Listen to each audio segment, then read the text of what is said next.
Let's make lunch together. അപ്പോൾ ആദ്യം ഇവിടെ ചീഞ്ചട്ടി ചൂടാക്കി അല്ലെങ്കിൽ ഞാൻ കുറച്ച് നെയ്യ് ആഡ് ചെയ്ത് കൊടുത്ത് വേണമെങ്കിൽ നിങ്ങൾക്ക് എണ്ണ ആഡ് ചെയ്ത് കൊടുക്കാം. അത് ചൂടായതിനു ശേഷം ഒരു മുളക് ഞാൻ 3 ഭാഗത്തിൽ മുറിച്ചിട്ട് ഇട്ടിട്ട് അതിലേക്ക് ഞാൻ വെളുത്തുള്ളി കുരു അരിഞ്ഞിട്ട് ഇട്ടതിന് ശേഷം ഒരു സവാള ഇതുപോലെ അരിഞ്ഞിട്ട് ഇട്ടു. നന്നായിട്ട് മിക്സ് ആക്കി ഗ്യാസ് അവിടെ ഓഫ് ആക്കി അവിടെ വേറൊരു ചീഞ്ചട്ടി ഞാൻ നിരത്തി അതിനെ ചൂടാക്കി അതിലേക്ക് ഞാൻ കുറച്ച് നെയ്യ് ആഡ് ചെയ്ത് കൊടുത്തു.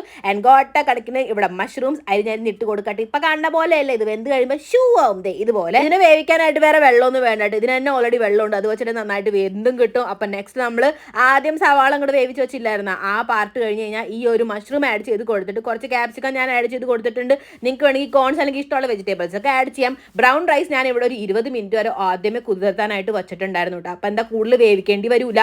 അപ്പോൾ 1 കപ്പിൻ്റെ അത്രയും ബ്രൗൺ റൈസിലേക്ക് 2 കപ്പിൻ്റെ അത്രയും ഞാൻ വെള്ളം ആഡ് ചെയ്ത് കൊടുത്തിട്ടുണ്ട്, ഉപ്പ് ആഡ് ചെയ്ത് കൊടുത്തിട്ടുണ്ട്. എന്നിട്ട് നന്നായിട്ട് മിക്സ് ആക്കി ഞാൻ ഇവിടെ വേവിക്കുകയാണ് 15 മിനിറ്റ് വരെ കേട്ടോ. അപ്പോൾ 12 മിനിറ്റ് ആയപ്പോഴത്തേക്ക് എനിക്കൊന്ന് ആർത്തി മുട്ടിട്ട് ഞാൻ ഒന്ന് നോക്കിയപ്പോൾ വെന്തിട്ടുണ്ടായിരുന്നില്ല. 15-നേക്കാട്ടും കുറച്ചും കൂടെ നേരം കൂടുതൽ ഞാൻ വച്ചിരുന്നു. വെന്ത് ഞാൻ അത്ര നേരമല്ലേ വയറുവേദന എടുക്കൂല.